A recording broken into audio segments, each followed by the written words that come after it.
You're listening to the Broadway Podcast Network. I always tell my students, it's like everything that you want, whether it's the body of your dreams, the spiritual connection of your dreams, the relationship of your dreams, whether that's spouse, family, friends, or the business of your dreams, the career of your dreams, everything, all of that is waiting for you on the other side of your willingness to fail, and oftentimes fail publicly.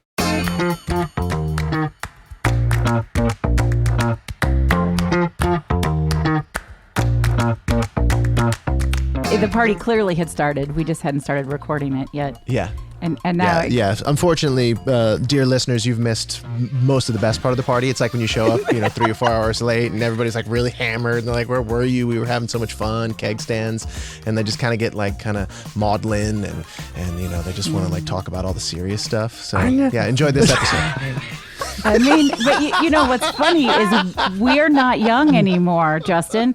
And so the conversation was actually about parenting tweens. It's true. Yeah, it's I true. didn't tell you guys. It's very true. So you actually didn't miss anything. My 6-year-old tells me things are lit now. He learned that somewhere. And he's like, Dad, that's lit. I'm like, you're 6. That's cute. Yeah. But that's cute. That's cute. Like when it lit, like my 9-year-old will sometimes break those things out, and he has this little lisp that he does, and it's like so awesome. And like I'm like, oh, it's the cutest thing. And of course, the school's like, we're gonna take care of that for you. And I'm like, oh, I don't want you to, but go ahead. Yeah, you have to, but you do. But yeah, it's cool. It's just when we were talking about the 11, 12, 13-year-olds. Yeah, as soon as my kids bro me, I'm like, we're gonna have a talk. That's it. Kick them out. We're gonna have a talk. Kick them out.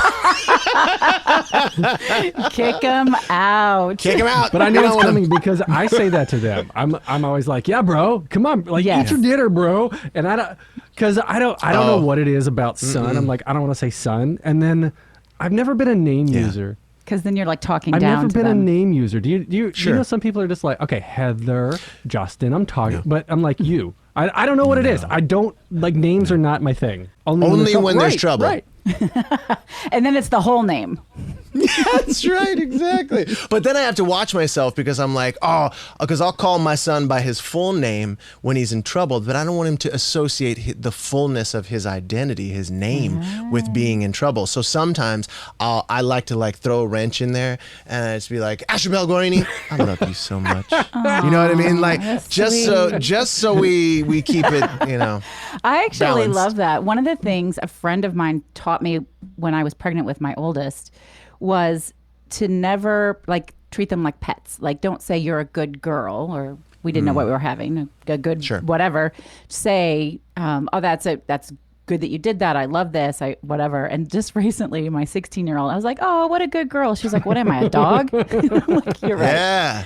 You're right. We don't say that around here. But I was kind of being sarcastic with her when I said it. So I was glad that like that stuck. Anyway. Isn't it crazy? They call you out now too. Oh. I can't wait. I'm looking forward to all these angsty teenage things. It's coming. It is coming. And you guys have boys, so I'm going to claim it's worse for girls.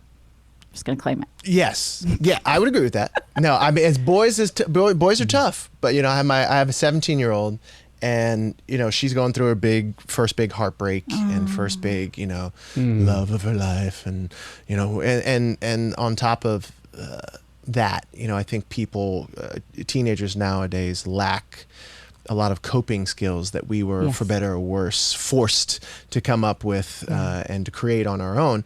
And so it's interesting. I mean, I have no idea what it's like to be a woman, and I will never, ever try and explain that. But just from the outside looking in, it's always been hard, but now it seems even harder. My daughter was getting pornographic pictures sent to her by classmates in elementary school. What? Yes.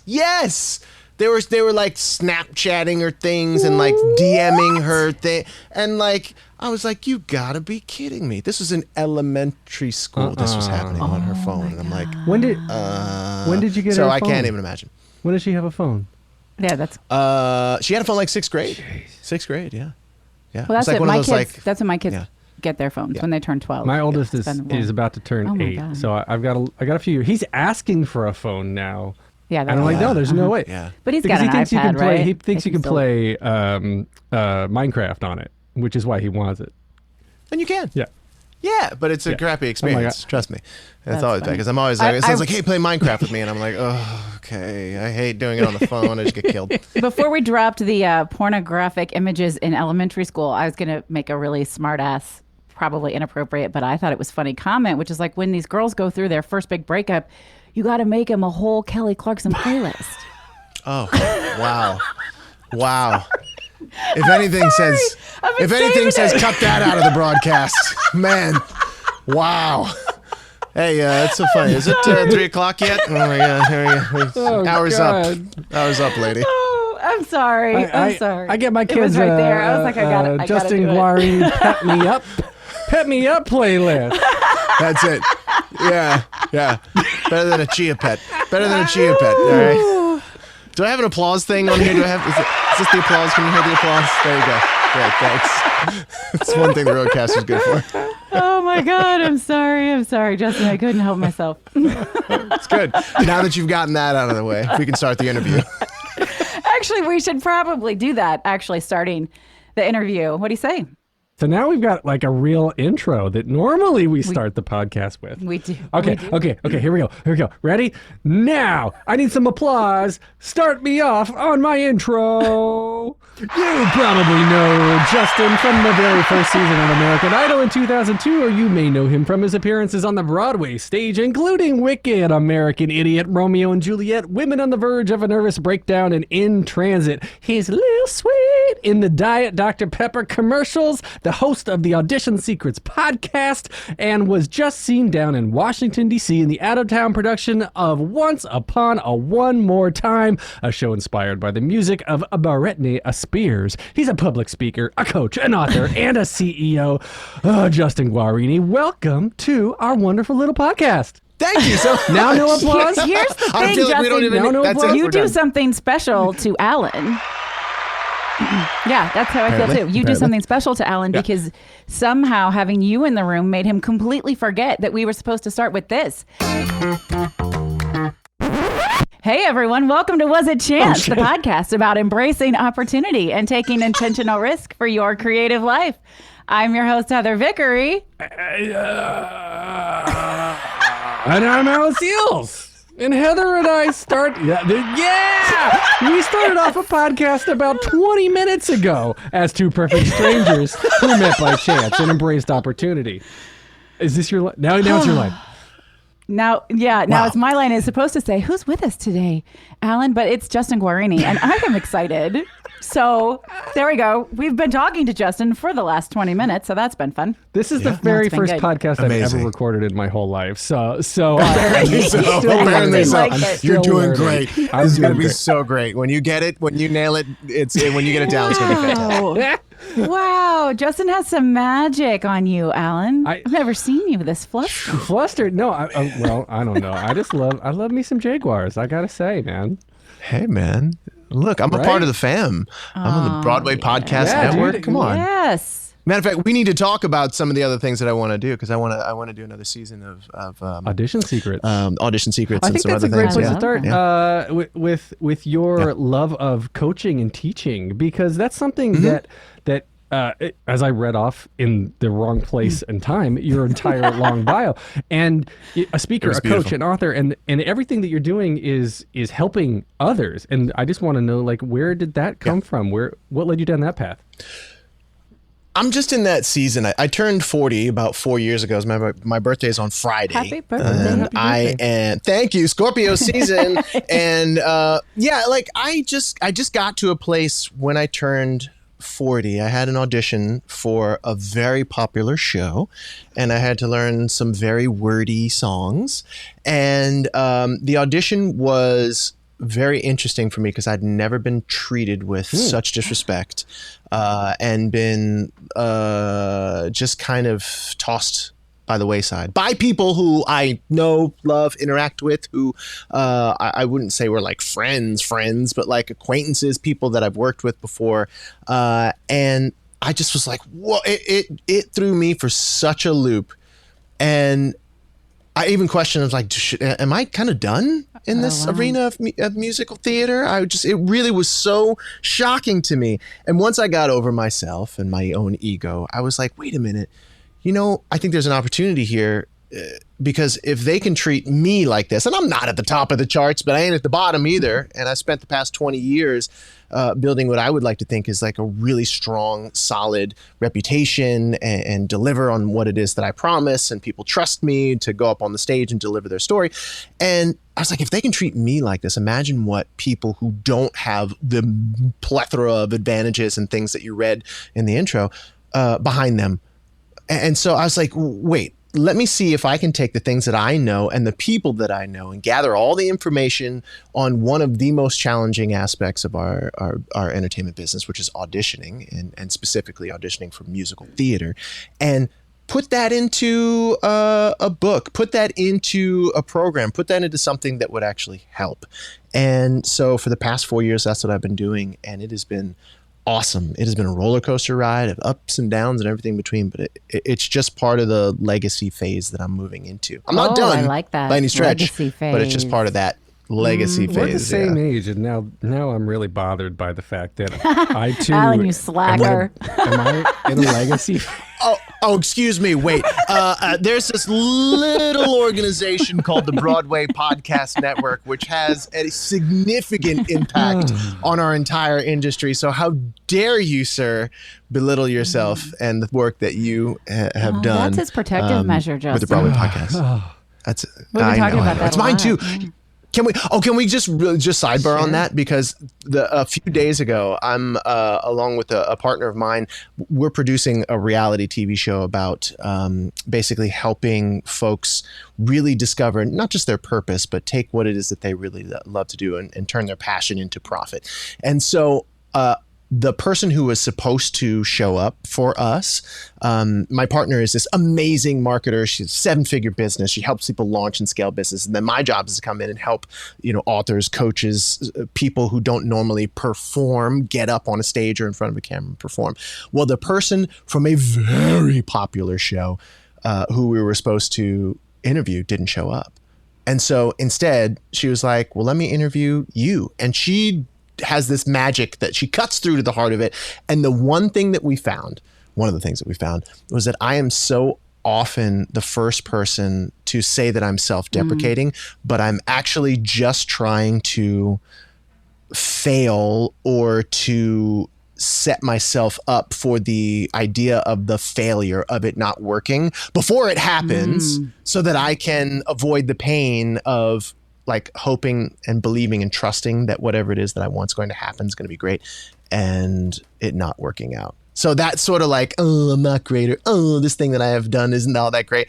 I suffer from it too. And I'm here to tell you, Alan, stop it. You're wonderful. You have a huge impact. You have value. You deserve to be paid for it. You're amazing. You do deserve to be paid for it. That's a true story right there. Justin, I would like to make a request for later in the episode, but I want to give you a moment's warning. I don't know if when Alan invited you to be in conversation with us, if you listened to any past episodes or you were like, I have not. That's totally fine. I'm winging it. But do you know James Harkness? He invented a song that has become a staple of our show. You're just jumping right into this today, aren't you? I'm just giving him a warning. Warning. Okay. It's called Shut the Fuck Up, Alan.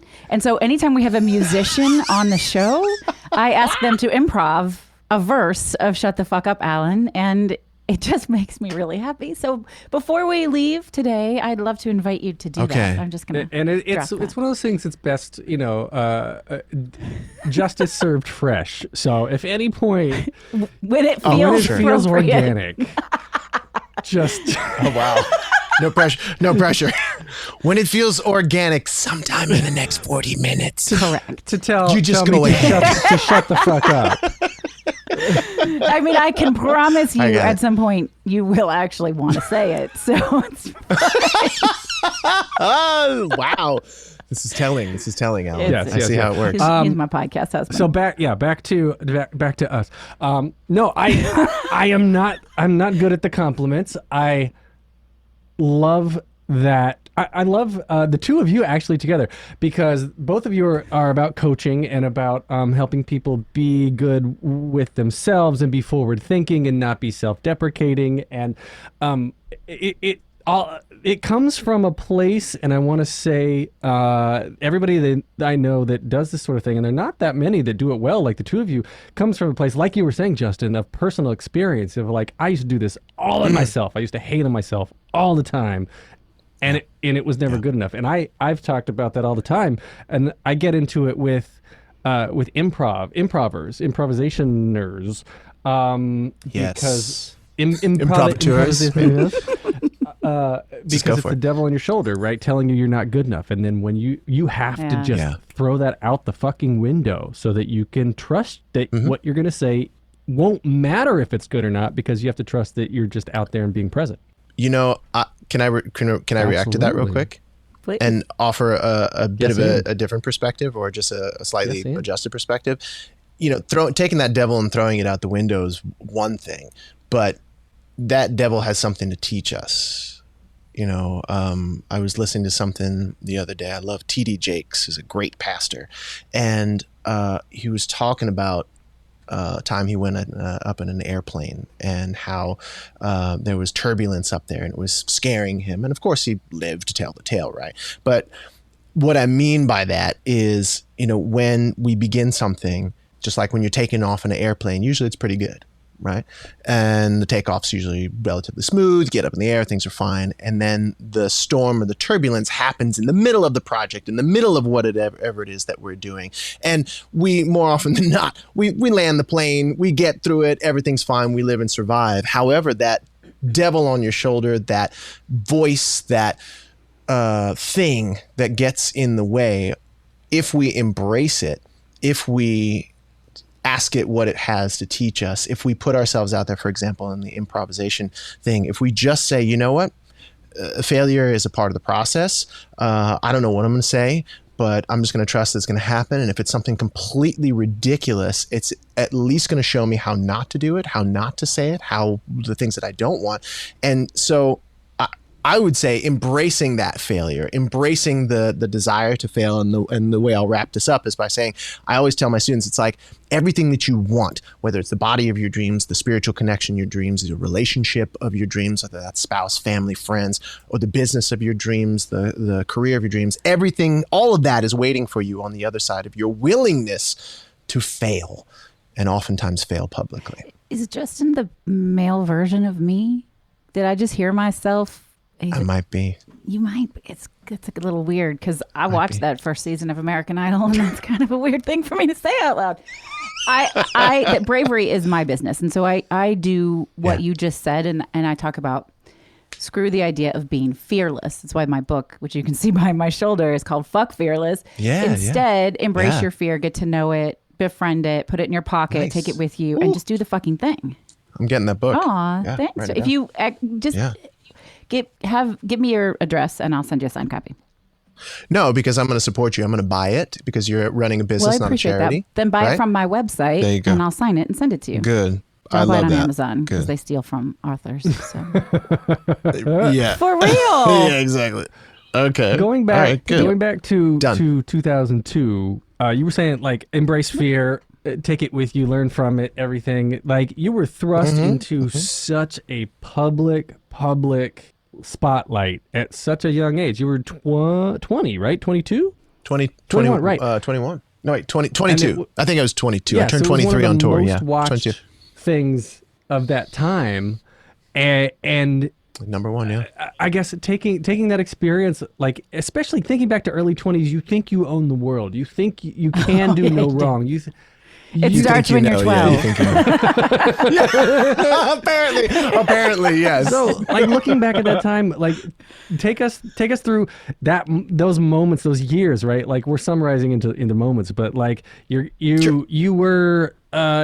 turned, if I remember the story correctly, you turned down your Broadway debut to go on Idol, right? And then oh wow, yeah. So we'll start with that. Yeah, it's wild. But we have to start from before then. Well, we'll do like Quentin Tarantino. So 2002 rather, I am standing on a stage in front of 30 million people live on national television, holding Kelly Clarkson's hand, waiting to hear if I'm going to be the next or the first American Idol, right? And what a lot of people don't know is that with American Idol, with all of the contestants, with rare exception on those first few years at least, all of us had either semi or professional experience in the entertainment industry. Now, why? Because you can't handle the pace, the stamina, the poise, the whatever it takes in order to be able to, at the time, especially because, now we have the internet and everything and the world's a lot flatter.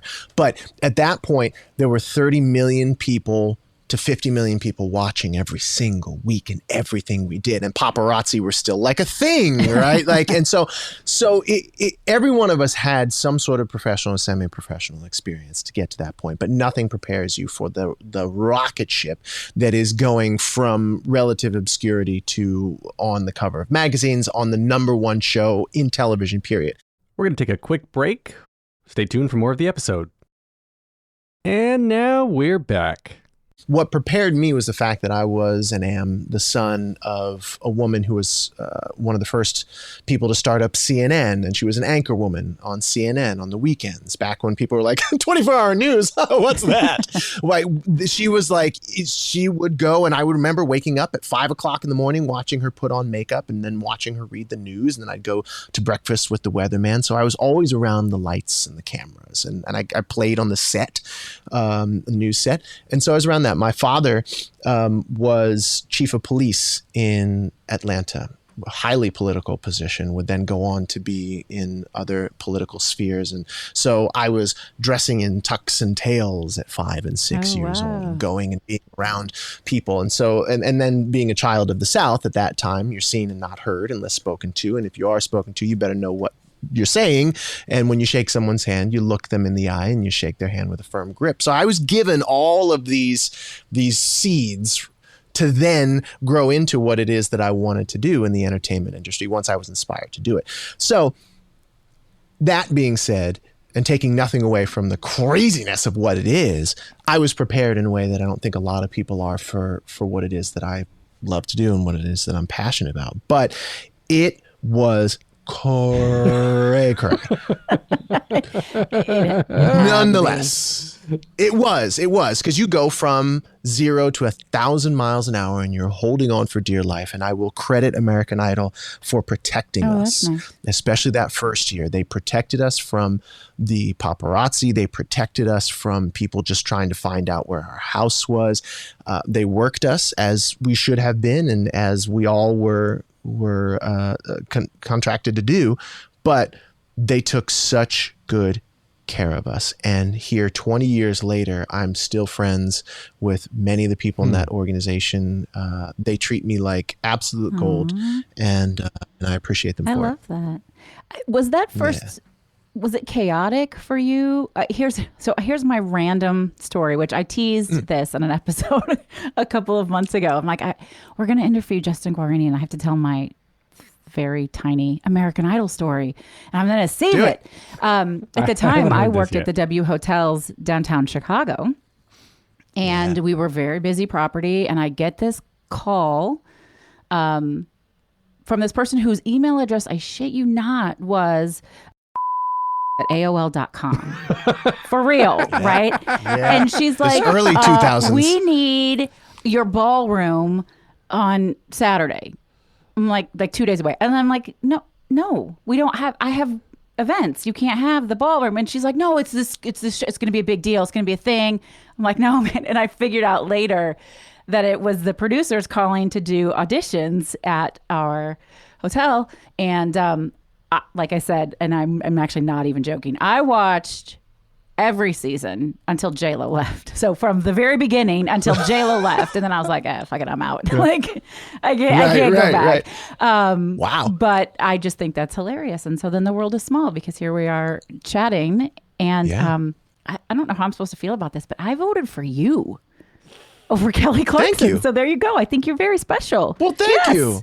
Well, I appreciate that. I mean, a lot of people it's did. really interesting when people say, well, yeah, sure. A lot of people did. More obviously voted for Kelly. But like, I look back on that, and what was supposed to happen was supposed to happen. Because I think if I had won, I would have been a flash in the pan because I was not mature enough or savvy enough in the business sense to really navigate that part.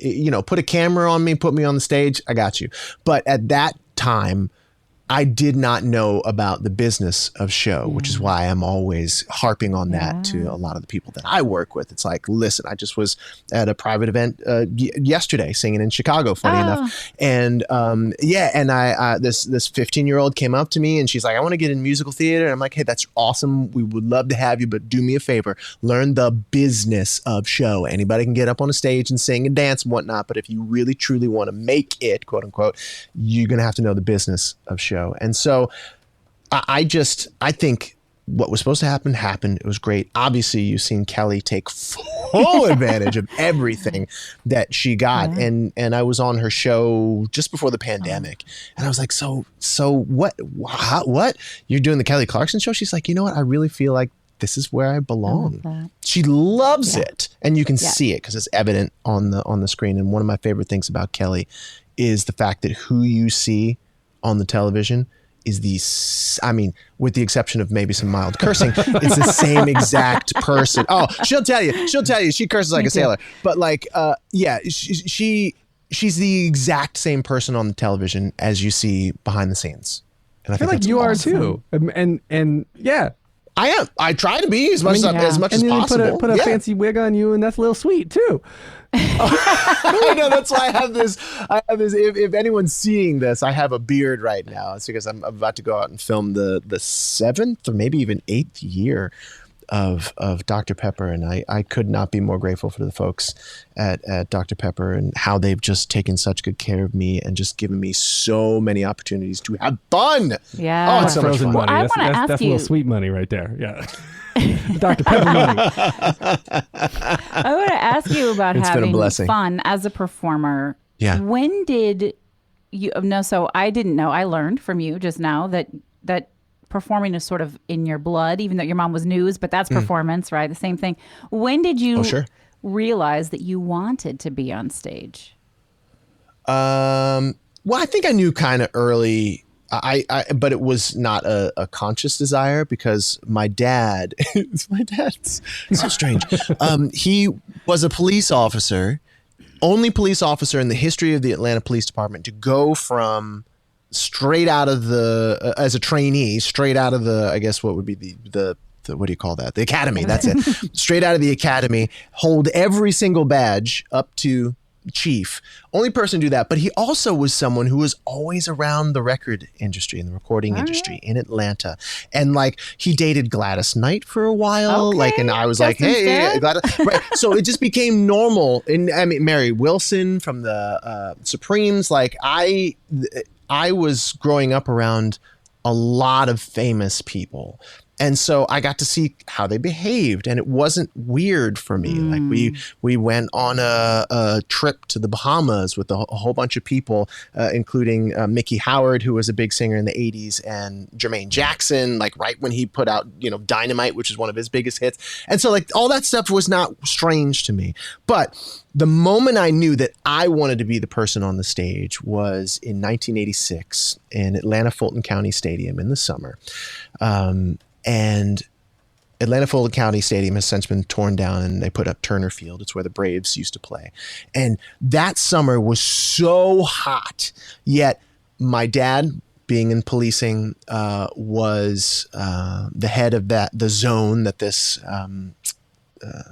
the stadium was in, and come into town were the Jackson 5 as adults, right? They were getting back together. It was called the Victory Tour, 1986. And so Michael was big. But Michael was not the 1990s stratospheric, out of this world Michael that we know. So Michael was big. So Michael gets back together with his brothers, and I'm there in the audience, and the crowd is just electric. Everyone's sweating and stinky, but nobody cares. We are in this huge stadium you can't even do that, sell those kind of tickets anymore. So this massive crowd, the massive stadium, the lights, the sequins, the choreography, the bass, and the kick drum rattling the back of your teeth. It was just so unbelievable. And I remember pointing at the stage and saying to no one in particular other than myself, I want to do that.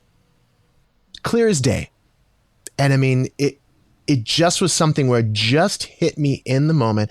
And I was 8 and I did not know that I was planting a flag at the time. But it really truly was the thing where I was like, aha, I get it. I love this. This is what I want to do.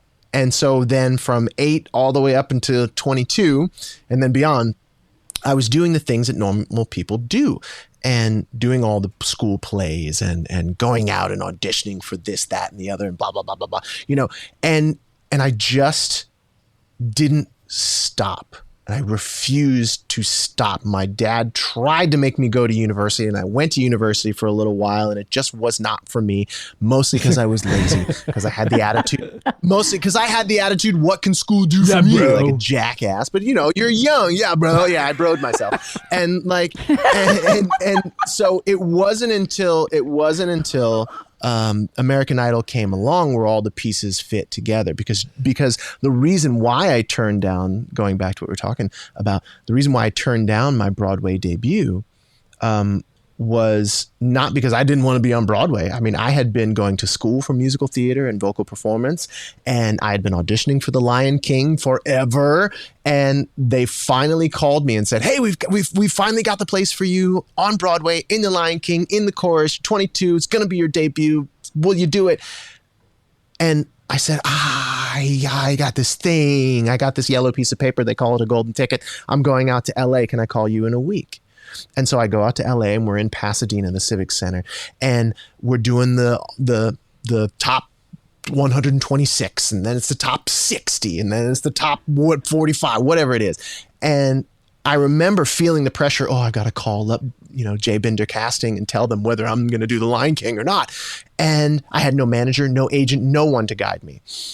And I was walking down the VOM at the Pasadena Civic Center, and I looked up at the stage, and the lights and the smoke and the American Idol logo and the dais where the judges sit with all the, you know, the soft drink products. And you like that? Yeah, just keeping it neutral. True. And then I look over to the orchestra section, and I see all these people who are as exhausted as I am, who are like my, you know, quote unquote friends and comrades in this war that we're fighting to try and get onto the show we've never heard of.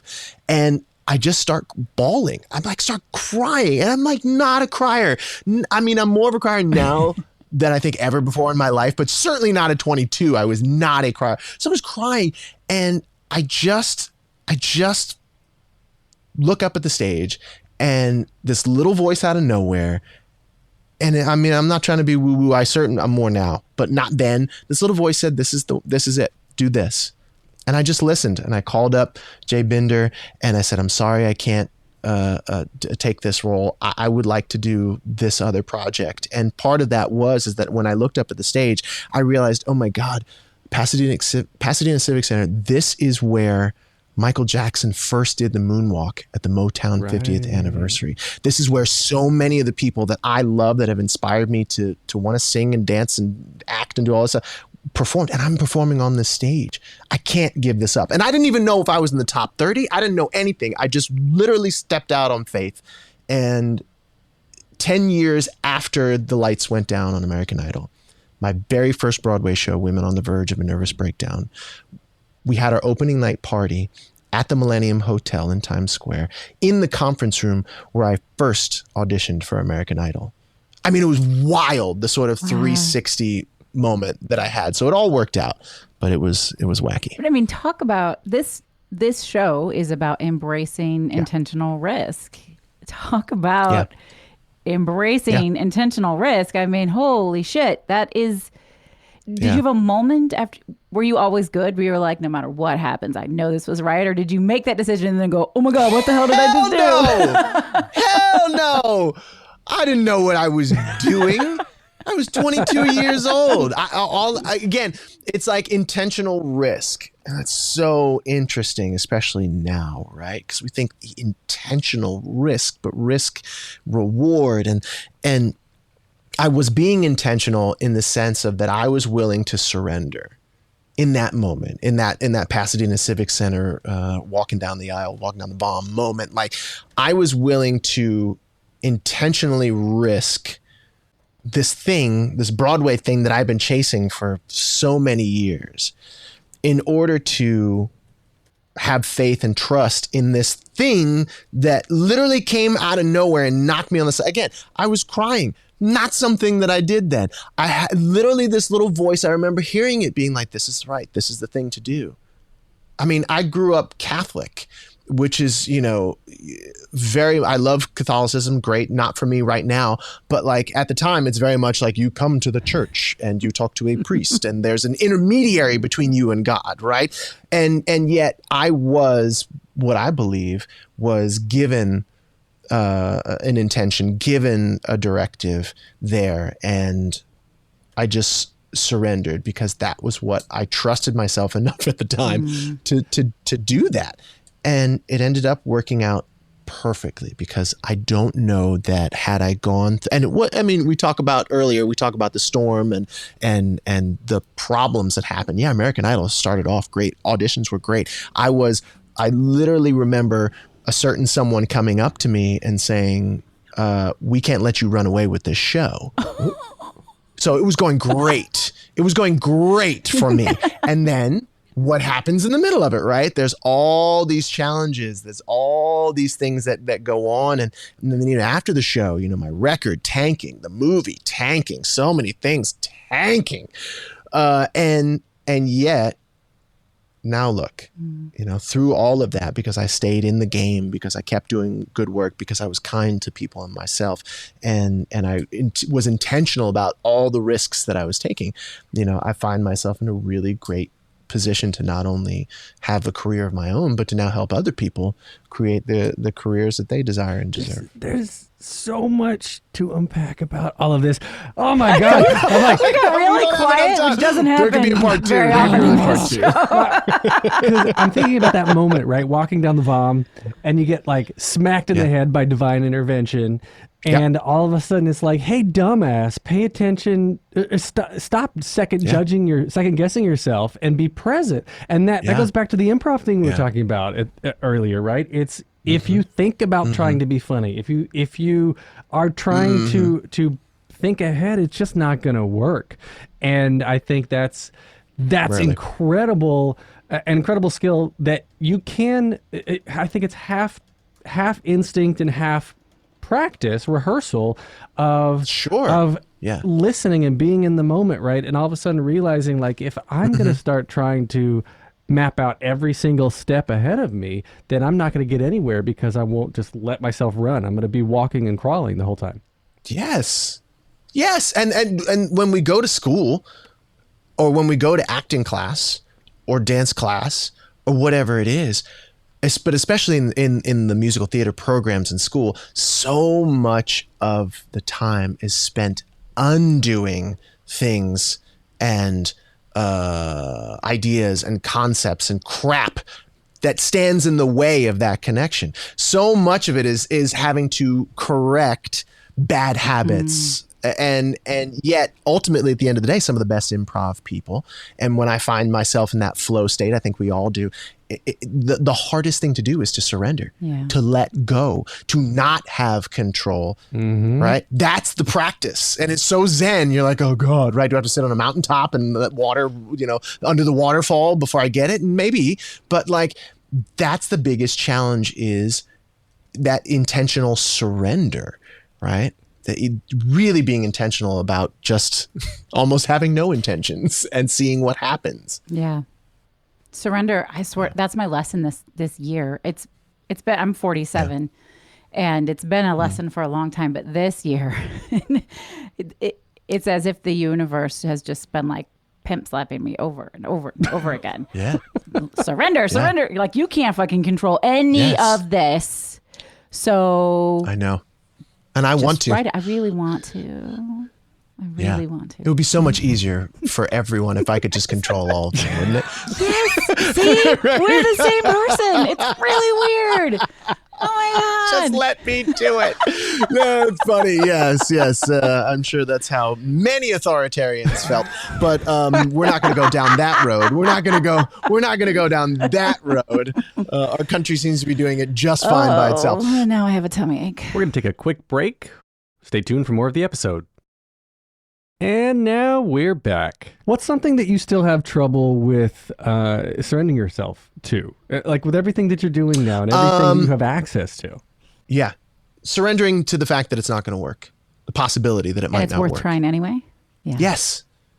Yeah. That it's surrendering to the fact that it's the doing of the thing versus the actual having of the thing that is really truly the gold and the prize. That still is just like, oh God, and it's that it plays back into that thing inside me that says, oh, well, I'm going to be doing this new Broadway show and, we'll see if it works out and, maybe, unless that happens. It's that hedging my bets to say, well, it might suck and I might spend months and untold thousands of dollars in my life making this all happen and then get nothing out of it, right? And it might not vault my career to the places that I'm so desire it to go and blah, blah, blah, blah, blah, blah, blah. So it's surrendering to the fact that it might not be what it is that I want it to be, yet it will still have been worth doing because I will learn so much about myself in the process and everything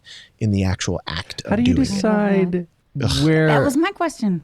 Yeah, I was going to say... What you're asking, that was my question. All right, so how do you decide... Heather, finish my sentence. What you're going to say yes to, even though you know you're going to fail. It's like I said that. Or you're risking failure. Was I right or not, Alan? Yeah. Is that my question? That was a more generalized version. I was going to ask specifically about Once Upon a One More Time and leaving your family for months and months and months. But yes. Okay. Yeah.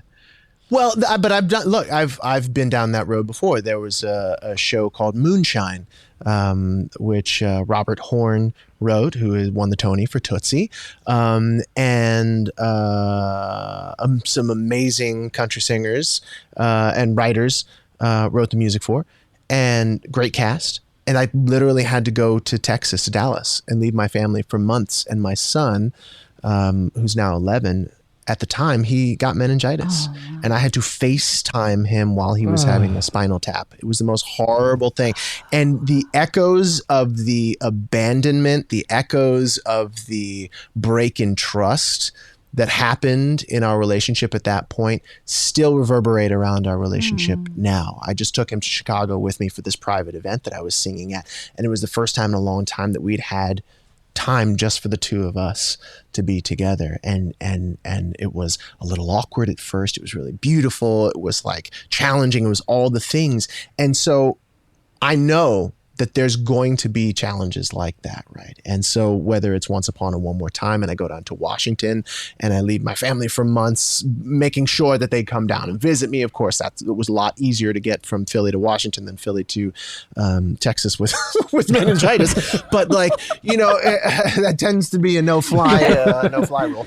But so yeah, it always is a risk, but again, we talk about this podcast, we take intentional risk, right? What's behind that intention? There's planning, there's forethought, there's really taking into account that it's not just about you, but it's also, in my case, about my family too, and about my legacy and whatnot. So yeah, how do I say yes? Do you have a go sign? Because is there a tell in your body or in your mind that you're like, yep, that's it, I'm going to do that? No, there really isn't. I just, it's what I feel strongly about. That's my tell, I guess, if anything. It's like I really feel strongly. And I think the organizational process for me is key. If you see over here, I've got on my wall, I've got a whole bunch of stuff where I plan out my year. Now, has all of that come to fruition? Absolutely not. Has a lot of it come to fruition? Yes, because I'm, again, intentional about where I'm going and why I'm going and what that means, not to just me, but to my family as a whole. And so I'm in the middle of writing a book called Unshakable Confidence. And I have a framework that I do around and I teach around confidence. And it's like 4 key skills that you develop and apply to 4 key areas of your life. And so one of my, the 4 key areas of life are your body, your spirituality, your relationships, and your business. So much of the content that's going to be coming out, so much of everything is going to be related around those 4 things.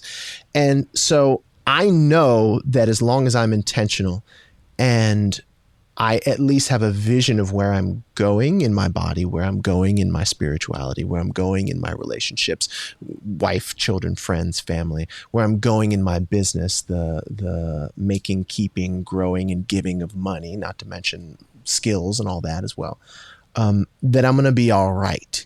I cannot dictate as much as we would like to, what that exact path is going to be like, but having the vision at least gives me a place to go, and then I just improv along the way. Right? That's it. And I have to sometimes I just have to surrender to the fact that this sucks and I have totally fucked this up and I got to go back 10 steps and go the next path. But in that, again, it's just like there's bajillion platitudes. But like I could say, like Thomas Edison, 10,000 tries to create the light bulb. Think about how much the light bulb and all affiliated products mean to our world today. What happens if he would have stopped at 9,999? No, he was of the mindset that I just learned 9,999 times how not to do it. But that one time completely changed the world. And if you can do that, and there's millions of stories like that, and if you can do that, then that's how you... then yes or no isn't the question. It's who you become in the process of doing that thing. That's hard. That's hard to shake off when you have hundreds or thousands of failures, what are perceived failures. Yeah. That then turn like that one more time, right? Like that's what. Yeah. Well, we were talking about this the other day, Heather. That it's not FOMO that I have, but it's fear of not finally what I call succeeding, even though I have little trails of success along the way. Just little ones, Justin. They're just little. Well, I know, like we're all rolling our eyes at Alan on camera. Or massive ones, yeah. But I don't know, dude. Like there's always something else, right? Because like I've never stood on stage in front of 30 million people. That would be fun. Would it? Right? It's not fun for everybody. Well, I mean, I guess I like that. But that's an idea. But let's go deeper into that. But it's not the standing on the stage in front of 30 million people that I think you really want, because I have my own thoughts about that. But like, what is it that standing on stage in front of 30 million people, what would that give you? What would that give you? Right? Because that's really what we're after. There's something, there's a feeling we're after. Right? What would that give you? There's a feeling we're after. There's a script inside our minds that would all of a sudden just play, and we'd be like, it's supposed to unlock all the things that are hard about your life, right? That's the perceived fantasy. That's the fantasy, right? Because really it just puts more chains on you. Really, it truly puts more chains and more walls and more people at you. So really, what would standing on stage in front of 30 million people, or what would the Broadway podcast network being the number one network on Apple, or maybe being sold to like General Electric for $3 billion. Dreams, baby. We get into business not to make money, but to make profit, right? So at the end of the day, like, what would that give you? It's a little bit of legacy, right? Because leave something for the kids, leave something for the world. Sure. Someone said something. Impact. Somebody said something to me once about my own podcast at one point, and this one included, which was like, no matter what, you've got content that whether you're around or not, your kids can listen to. Like, this is going to be there forever. And so I'd love that at some point they're going to grow up and be adults, and they'll get to listen to me be a complete idiot on mic, and they'll be like, I don't remember my dad being a total dumbass. He was always telling me to not chew with my mouth open. Like bro. Yeah, bro. I think bro. But no, it's right. Like it's God. It's that whole fallacy of like money solves having money solves problems, but having money also brings more problems. And I mean, there's big and small. It's all over the place, man. And so you keep telling me about the fallacy. We're talking about the fallacy. So what I'm hearing is you want impact, right? You want to create legacy. Yes. You want to create impact, right? Yeah. Great. That's what it is. Do you think that you don't already create impact? Like in your brain, do you think you're not already creating impact, Alan? Mm. Not enough. Be honest. I don't. Not okay, enough. so all right, so self-doubt, not enough. So the answer is yes. You do think you have created some impact in some way. There are yeah. Yes or no question, Yes. dude. Yes, I know I have created impact in some way. Yes. Okay. What's the but though in the ellipsis after that? It may not be good enough. It may not be enough. It may not have hit the largest amount of people possible. Like when there are, I don't know. I want to funnel everything that is coming in and give back to both of you, to hire writers, to make more shows, to put more things on stage. The thing I miss the most about the pandemic, with Broadway being shut down, theater being shut down, is that we didn't have art, because art heals, right? So to be able to go on these emotional you did journeys. Make art. Oh yeah, we did. You made different art. We did make different art. That's what we do. Yeah. All right. Fine. I guess so. Right. I mean, Justin and I have decided to tag team Coach Alan here, which is kind of fun. Hello. But I guess my question, and then we could, talk about Justin because he's here to be interviewed. My question I'm enjoying this. is, I'm enjoying this.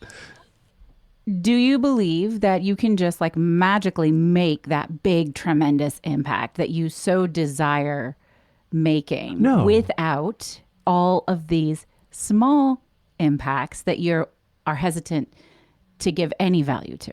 No. And I realize, like we were just talking about with Edison, right? You have 9,999 failures. People only remember the one success for the most part. I'm generalizing, but unless you've impacted them personally, like Justin's shared a moment where he was reached by someone on that American Idol stage, where that person came and said something really impactful, right? There was an impact in that moment that shifts you and changes you. So maybe not globally, but it doesn't mean it doesn't drastically impact one person. Mm-hmm. And can that be enough? Yeah, I love this entire conversation, and I really hope that as you listen to this, dear listener, that you take away, you extrapolate what's going on in your life with this, because it's a valuable lesson. This is why I love sort of the over the shoulder kind of look at when like doing group coaching is really fun, because you're taking care of one person, you're coaching one person, but the people who are looking over your shoulder while you're doing it are seeing themselves up on the stage or seeing their own challenges, right? And so with Alan, we said it at the very beginning of the pod here, episode here, when we talked about value. And we talked about that you have value and you deserve to be paid for it. And what I really, really, really want to stress, especially to my performers who are listening, is that we are taught, trained, and educated that we do not have value, or that our value is constantly under question, or that our value is only as valuable as we can prove it based on other people's work, meaning however many shows we're in or whatever hardware we get at whatever ceremony. And the biggest thing that I want performers, the biggest lesson I want them to learn is to stop trying to make money, right? Because that's what we're always worried about. We're always thinking, I got to make more money. I got to make more money. I got to make more money. No, there are only two people who can make more money, the government and counterfeiters. And neither one of them are really good at it or good with it, right? There's only two people who can make money. What I would encourage people to do, and what I encourage, and I'll get more specific with you, Alan, is to have you consider that it's not money that you need to make. You need to create more value. What do I mean by that? What's value? Value in this sense for me is the solution to someone else's problem. That's value to me. And there's a reason why, sneakers cost $2,000 $300, right? They're valuable to someone who says, that $200 investment that I make is going to make me look cool, feel cool, going to amplify my social status. That's my problem. I don't feel like my social status among my friends or whatever, they're not going to buy into me unless I have those pair of sneakers, right? That's that value to me. For you, Alan, it's like you are creating a tremendous, you seem to be more impact driven than anything else, right? And we all love money because it just gives us more a leverage to be able to do and create the things we want to create, obviously. But you're recognizing that you have some value. I would have you consider that you have quite a bit of value. Alan. But right, I'm just going to play this on repeat every night before I go to bed. Yeah, but here's what I would have you consider. It's not that you need to create more value, because you've done the thing that most people can't do, which is you've cloned your ability to create impact. You've taken your podcast and said, hi, I'm going to make a network of them and have X amount of shows and amplify your impact. Boom. That's great. And you have people who are creating impact because of you, for you, and you're putting it out into the world. What I would have you consider is that what you may want to invest in is discovering how you can better uncover the value that you have. Because that's going to be the difference between schlepping along for years with the Broadway Podcast Network, doing really well, creating a bunch of value, making whatever profit it makes, or really discovering how to uncover the value, aka the problem that the Broadway Podcast Network can solve for people, and creating as much value as you can and uncovering that as best you can and as clearly as you can, and then presenting that in a way where General Electric, where XYZ Podcast Corporation comes and says, aha, I see your value. I understand your value. Your value will increase my value or my corporation's value, and then everybody's happy. Mm-hmm. You know what I mean? And so the same thing for performers. It's like, I don't audition to go in and prove that I'm worthy. I audition and I go in and I uncover and I clearly express the value that I am bringing. Do they want to partner with that value? No. Great. Do they want to partner with that value? Yes. Great. Either way, I walk out as valuable, if not more valuable, as than when I walked into the room. And so that's sales, is clearly uncovering the value that you have in a way that makes someone say, Alan, your value is worth more than the money that I have in my pocket, or whatever currency you would trade. I can't wait to read your book. You're going to do an audiobook version, right? Because I'm going to need to hear you in my ear. I'm sure. So just get better at uncovering the value you already have. How did you discover that for you, though? Good question. Because I had to, for the past 4 years, I've gone, again, you hit that. It was the greatest thing that could have ever happened to me, being so disrespected. In the audition and through the series of hoops that I was asked to jump through, only to just be shoved off a cliff and discarded. You know, I mean, that's my ego talking, but really, but at the it felt end of the day, bad, I just didn't get the gig. Yeah. It felt really bad. It felt like I was just, a piece on someone's larger chessboard. And I know we all are that in some sort of way, shape, or form. But it was the first time it really hit me. So I was like, oh, well, how do I stop chasing the dragon, if you will, in terms of like, that thing that we get into, that mode we get into as performers, where we just had to do more, bigger, better, and it never is good enough. And which is why you see, the Kurt Cobains and the Michael Jacksons and the Whitney Houstons and the Elvises of the world happen, just to name a few.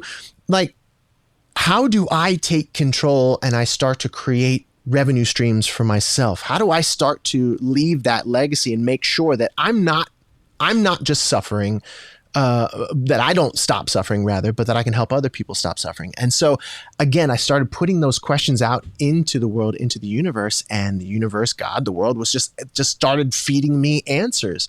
All right, one more quick break. Hang on a second. All right, here's the rest of the episode.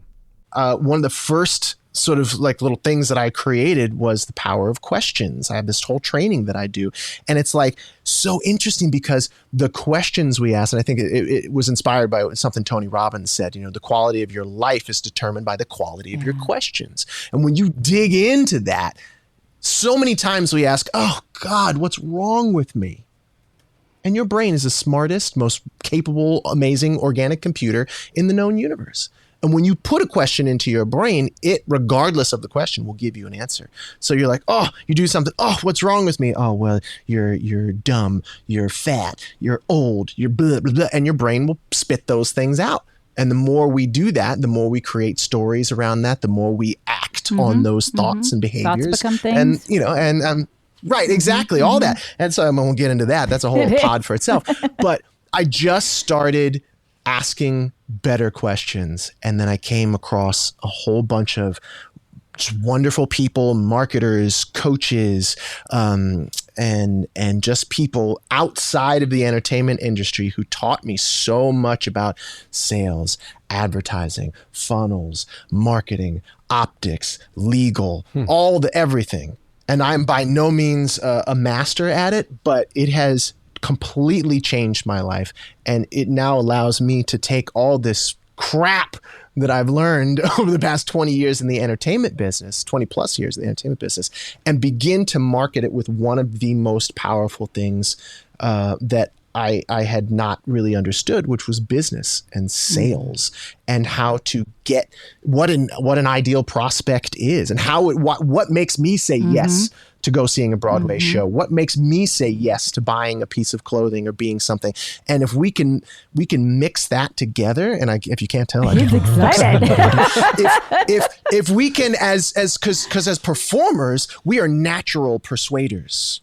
Right? We do it whether we're telling someone else's story. We do it whether we're trying to sell ourselves to someone, not in that sense, but you know what I'm saying? Or we do it, whatever we do in our side hustle. And the more that we as performers, as entertainers, as people in the entertainment business can understand sales and marketing and advertising and put those facets together, the more that we can really, truly, like I said, uncover our value and express it in a way that is so clear that value becomes worth more than whatever exchange of currency that person we're trying to sell to has in their pocket. That just brought together so much that I've been hearing over the last couple of years. One is be your authentic self, right? When you go into an audition, embrace what makes you different. And you're gonna you need to be able to figure out how to market yourself. I've said this for years, is that when you've got these great kids coming out of these great conservatories who don't know, as you were saying, the business of show. So they don't know that they are their own product. They don't know how to market themselves. They don't know how to get themselves out there. And they come out at the top of their game from wherever they're from, and they just get eaten up and chewed up and spit out from New York because they don't know how to maintain the business that is their solo career, whatever that may be. So bringing it all together, exactly what you said, man. Like, you have to identify what your value is, figure out how to market it, turn it into your business, and use what makes you different. What is unique about you that makes you valuable? What I love about that, and what I love about what you're doing, Justin, and again, we have very similar work. We have just different audiences, so I love it. Maybe we can collaborate on something sometime. That's just, Yeah. I would love to. I mean, obviously, it seems like it just makes perfect sense. So I'll read your book and then. No, I really and then we'll go from there. If he doesn't like it. No, what I love about the thing is, you go to school, you follow the path. You find mentors, and you go. Oh, I'm going to do it just like they did it. And what I'm hearing you say is, nope, fuck all that noise. You didn't use the F word, but I use it a lot.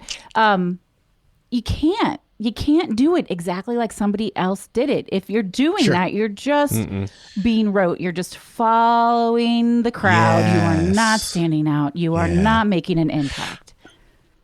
But I think that there's a happy medium, right? You're right. You can't do it exactly like someone else did it. But there is something to be said for not reinventing the wheel. Absolutely. Also, there people have blazed the path for you, and you say, okay, I see how they did it, but then like you were saying, Alan, it's just like that.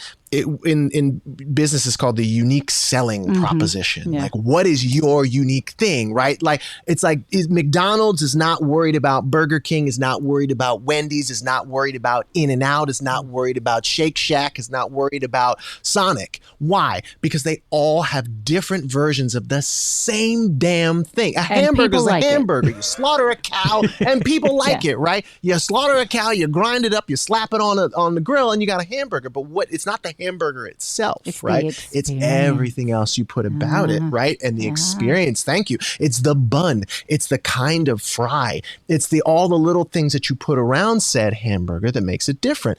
And yet it's just a hamburger. Well, I go back to this episode of Friends where Joey's auditioning and he's in a black turtleneck and a black leather jacket, and he walks into the casting office and everyone else is in a black turtleneck and a black leather jacket. And how many times do we feel like that as actors and as performers and even podcasters, right? Because nothing under the sun is really new. It's just we are recycling and repurposing, ideas that have been around forever. And so absolutely role model, not copy, role model people, but you're ultimately going to have to find what that unique thing is about you. And I know that's what you're saying. And so when you do that, then, and especially if you can do it with authenticity, because something I learned probably for the past, just like you, Alan, past 3-4 years, a lot of the sort of, old world, I'm going to keep my audience at arm's length, I'm going to be mysterious. That shit does not fly. People will tune you out. My 17-year-old totally lit me on fire one time when I put on Instagram like a quote that I had, and I got like some like sort of like stock photo of a little girl on a swing being happy, and she looked at it and she's like, "What is that, clip art? What are you gonna do, a clip art thing?" I mean, like, she's not even supposed to know what clip art is. And she totally dragged me because what I was doing was not authentic. And I've never done it since. And it's the thing, the people who are 16, 17, 18-year-olds now who are going to be your customers, or the people who are in their 20s, if you think for performers, right? The people who are going to be in their 40s soon, who are Broadway's biggest customer, that 30 to 40 female, right? They are not interested in your shiny, filtered BS Instagram photo and or story. They're not interested in it, and they're going to tune you out. They're not going to come see your show. They're not going to buy your shit. They want to see the real, because if they see you going through whatever it is that they're going through, ultimately they're going to see themselves in you. And that's one of the greatest things you can do for people when you're trying to either influence them, impact them, sell to them, whatever it is if they can see themselves in you, and if they can relate to you and see that you too are going through this, but you have a plan, a map, a whatever, the strength maybe to help them know that they can do it. They will buy, quote unquote, buy anything that you sell to them. Who is your perfect listener, your perfect customer that you make your decisions for? God. Wow. That's is this challenging. Shut the fuck up, Alan. No, I'm kidding. Oh, that's right. I got to do that. We'll get to that. We'll get to that. No, and that's been one of my biggest challenges, because for the past few years, I've been really working on who is my audition secret stuff for. And I really like working with that like sweet spot of just before university kids. Like, that's my favorite, because they're just young enough to still be open, but they are just old enough to have had that like 17, 18 years worth of life experience. So when I'm like, hey, you're going out for Sweeney Todd and you want to be the demon barber of Fleet Street, you don't know what it's like to kill someone, hopefully, but you know what shame and anger and regret are. It's like, that's harder to do with a 12-year-old, right? Yeah. So, but not impossible, but harder to do. Just ask my 11-year-old has got it down. Possible. She said, "Don't shame me." Exactly, mommy. Mine too. Okay. Exactly. Yeah, anger. My God, my 11-year-old's got it. So, but but that's my real sweet spot. But I'm still experimenting, and I'm still saying, okay, well, what about the kids who just got out of college? What about the kids who are in college? What about the people who are going to like all the unifieds? You know, what is their audition experience like? So that it's very that's my challenge. You hit it. So shut the fuck up, Alan, because you hit my sore spot there. Well, I could tell by your face. You were like, "Oh, come on." That's the question you're gonna ask? That's the one. No, but it's great. I know. But it is. But that's the question that I'm very close to figuring out. Yeah. Very close to figuring out. Very But, cool. Hey, Alan. But it takes a long tells time. me that you got a TikTok thing going on. TikTok. A TikTok? It's my Midwestern TikTok? accent. James made fun of me for saying TikTok. TikTok. Ticky tacks? Ticky No, tacks. I can't say it Tic-tac. at all. Yeah, tic-tac. I actually like TikToks. Let's talk about your Tic Tacs. I don't. No? Do I have a TikTok thing going on? I don't. Not really. Ig Reels? Ig Reels. Yeah. It's Instagram. It's the egg reels. I was really excited because Egg reels. I'm a fan of the TikTok. I will have the TikTok. But shouldn't you just take just one more damn thing. record what You you're can gonna use the same record on thing. TikTok and put it Yeah. on Ig? Isn't that what? Yeah, Or vice the versa. algorithm gets a little Now it works. asshole-ish I don't about know. that. But yeah, it does. It does. But you know what? And then that's an excuse. Really, the answer is yes, I Okay. should. And I went on I have this like habit sometimes of going on like a real streak of things where I'm like every day, boom, boom, and that's what you have to do. But then I just get Yeah. burnt out on it. Oh, yeah. And so I feel like that's why I like batching. I me like too. batching, you know, whether it obviously like podcast, because like if I'm like in the zone, like I have this thing, and we'll talk about it, Alan, at some point. Like I have this thing where I'll get up at 6 o'clock in the morning, I'll do my whole morning routine, and part of my morning routine is I will bang out like 2 like mini pods, 3 mini pods, and like yeah, great, and I love doing that. And then eventually I get tired of it. I get bored of my own sort of thing. So that's why batching is really huge for me. But if I'm going like day after day after day after day after day. Oh, batching is the challenging fucking sometimes. best. That's Absolutely. I've got to. Yeah, it is. I'll do that with Absolutely. these episodes and with the other episodes because like it's how I switch between interests because same Yeah. way. If we do the same thing over and over again, it gets so monotonous. It's not enjoyable.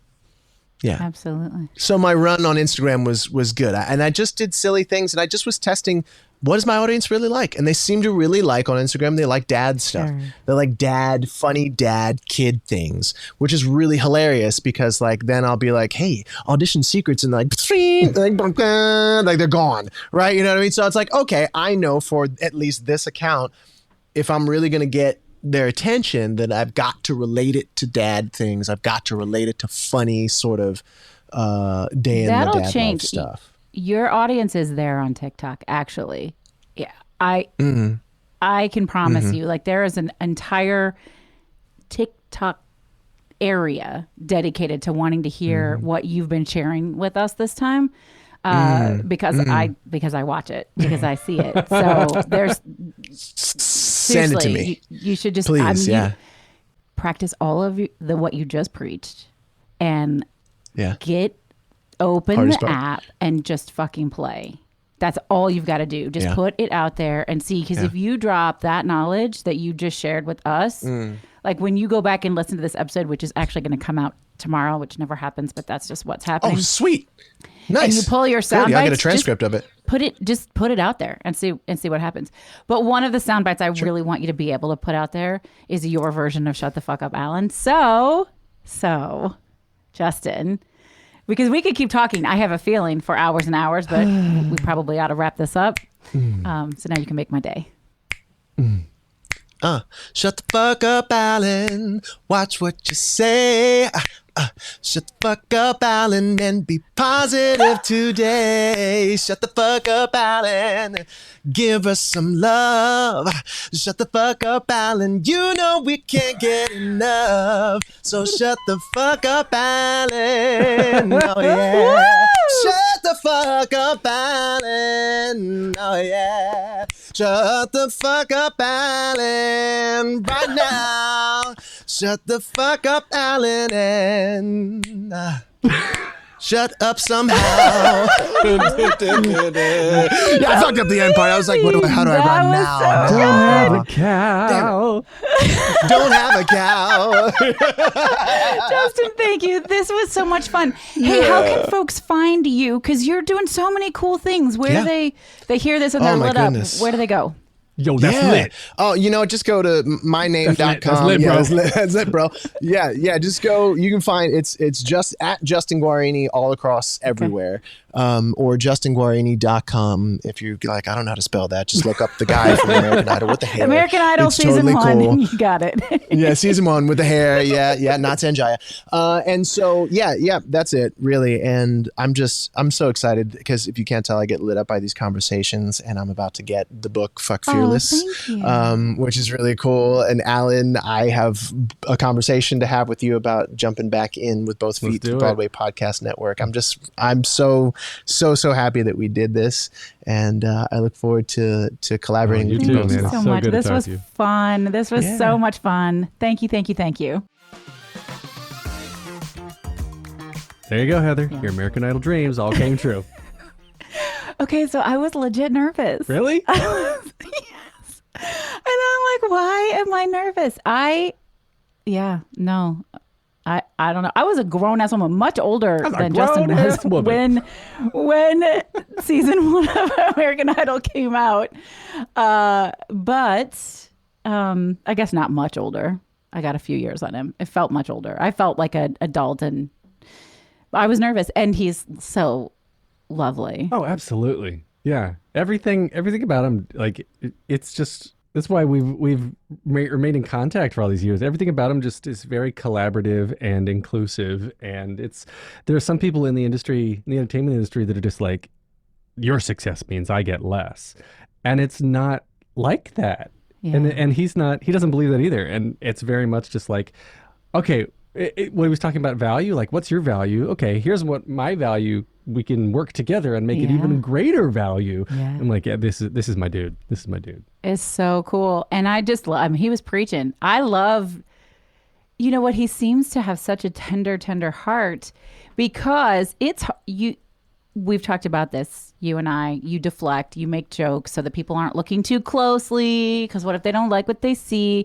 And Justin's like, oh, I see you here. I'm going to tell you what I see, Alan, and was just not having it. And that comes from a real place of tender authenticity, I think, and the polar opposite of toxic masculinity. Like I will be stronger when you decide you are strong enough. That's cool. Yeah. I the more that we do these conversations, and the more human connection that we to try to connect with people who are completely still shut off for whatever reason that is, right? Like, there's just so much left on the table and so much you can't connect with. It was fun. We laughed. I don't know how long this episode will be once it's released, but we have been hanging out with Justin for, about an hour and a half, hour and 40 minutes at this point. We had a good time. Yep. We had a good time. And what I love, before we wrap up, is and I meant to say this to him, so I really hope that you listen, Justin. I hope you're listening to this whole episode and all the way to the end, reminding you that part of being in control of the direction of your life is realizing that you have value outside of the work that you've always been doing, right? So he's diversifying. He's finding ways to say, okay, well, if that audition doesn't go well, I got myself. I'm okay. And that you all have something in you. You have something that you can share that the world will find valuable, and you don't have to constantly depend on somebody else to open a door for you. Mm-hmm. Yep. Well, I mean, you see all these, again, the success stories, like people making writing their own material because they can't get cast. I mean, the epitome of this is Lin-Manuel, right? So absolutely, he wasn't getting cast for anything, so he made his own shows. But, how much work, how many years, how much failure, how much unsuccess that he's put out. And even since then, there's been stuff that I've been like, okay, like not my bag.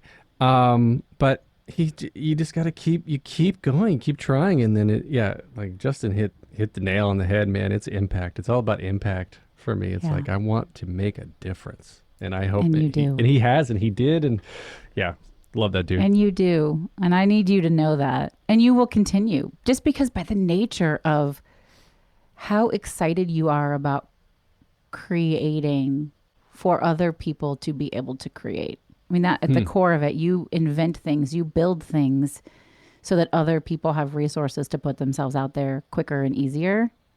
And it matters. Oh, I love you, my little podcast husband. Thank you. Thank you. Thank you. Yeah, the two of you guys, if you do like a coaching tour together, you're going to crush. I'm in. I'm ready to go. Let's go. Yeah. Yeah, for sure. Yeah.